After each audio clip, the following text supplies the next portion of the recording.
టాలీవుడ్ లో తెలుగు అమ్మాయిలే కరువైపోతున్న తరుణంలో తలుక్కుమని మెరిసింది శ్రీలీల.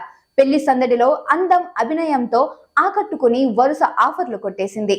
డాక్టర్ కాబోయి యాక్టర్ అయ్యామని కొందరు చెబుతుంటారు. అయితే శ్రీలీల మాత్రం ఒకవైపు ఎంబీబీఎస్ చదువుతూనే మరోవైపు యాక్టర్ గా మారింది. ఒక్కసారిగా ధమాకా, ఆదికేశవ్, గుంటూరు కారం, స్కంద, భగవత్ కేసరి, ఎక్స్ట్రా ఆర్డినరీ మ్యాన్ ఇలా వరుస సినిమాలతో తెలుగు ప్రేక్షకులను ఉక్కిరి బిక్కిరి చేసేసింది. అయితే 2-3 ఫ్లాప్లు తగిలేసరికి అందరిలాగే సైలెంట్ అయిపోయింది. పుష్ప 2లో కిసిక్ సాంగ్ తో ఒక్కసారిగా పడిలేచిన కెరటంలా నిలిచింది. తాజాగా నితిన్ సరసన రాబిన్ హుడ్ తో మళ్లీ తెరపై సందడి చేసేందుకు సిద్ధమైంది. ఈ చిత్రం శుక్రవారం ప్రేక్షకుల ముందుకు రానున్న సందర్భంగా శ్రీలీల మీడియాతో తన ముచ్చట్లు పంచుకుంది. కెరియర్ లో దూసుకెళ్తున్న సమయంలో మధ్యలో కొంతకాలం గ్యాప్ వస్తుందని ముందే అనుకున్నా. ఎంబీబీఎస్ పరీక్షలు ఉండడంతో కావాలనే గ్యాప్ తీసుకున్నా. ఈ క్రమంలోనే మంచి కథల్ని కూడా వదులుకోవాల్సి వచ్చింది. అయితే చదువు కూడా ముఖ్యమే కదా. రాబిన్ హుడ్ కోసం ముందుగా రష్మిక అనుకున్నారు.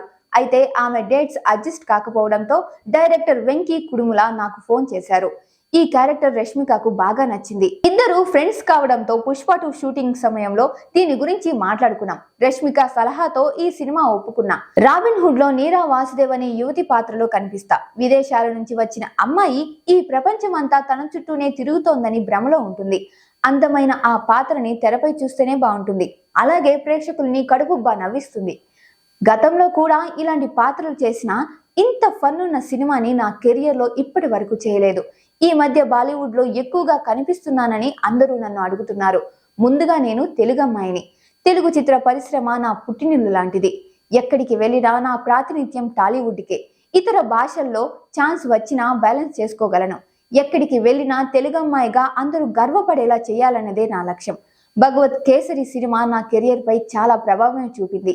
ఆ మూవీ తర్వాత నేను ఎక్కడికి వెళ్ళినా విజ్జి పాప అని పిలిచేవారు. అలాంటి బలమైన పాత్ర కెరియర్ తొలినాళ్లలోనే రావడం నా అదృష్టం అని చెప్పుకొచ్చింది శ్రీలీల.